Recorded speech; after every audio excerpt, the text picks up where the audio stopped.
அதிமுக தொண்டர்களுக்கும் பொதுமக்களுக்கும் நான் விடுக்கிற வேண்டுகோள், உங்களின் பொன்னான வாக்குகளை வீணாக்க வேண்டாம்.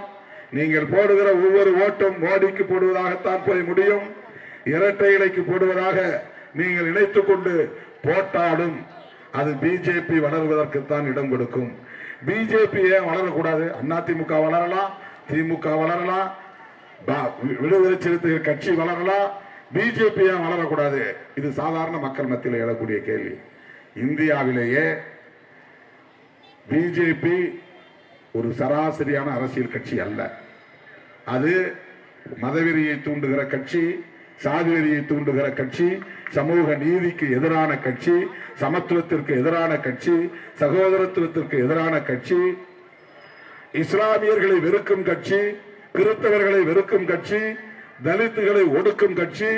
எல்லாவற்றையும் விட அம்பேத்கர் எழுதிய, புரட்சியாளர் அம்பேத்கர் எழுதிய அரசமைப்பு சட்டத்தை நேர்த்து போக செய்யும் கட்சி, வலதுசாரி கட்சி, பிற்போக்கு கட்சி.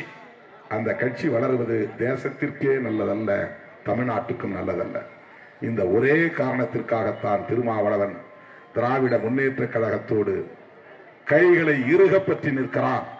இந்த உறவு உடும்பிப்பிடி உறவு.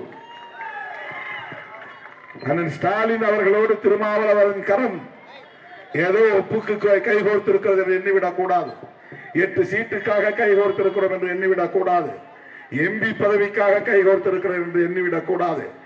பிஜேபி போன்ற நச்சு சக்திகள் தமிழ்நாட்டில் வளரவிடாமல் தடுக்க வேண்டுமானால் நம்மை போல சிந்திக்கிற, நம்முடைய கருத்தோடு ஒத்து போகிற, பெரியார் கருத்துக்கு ஊக்கம் தருகிற திமுகவோடு கைகோர்த்து இருக்க வேண்டியது காலத்தின் கட்டாயம் என்பதை உணர்ந்துதான் எவ்வளவு விமர்சனங்கள் இருந்தாலும் திராவிட முன்னேற்ற கழகத்தோடு விடுதலை சிறுத்தைகள் கைகோர்த்து களமாடுகிறது.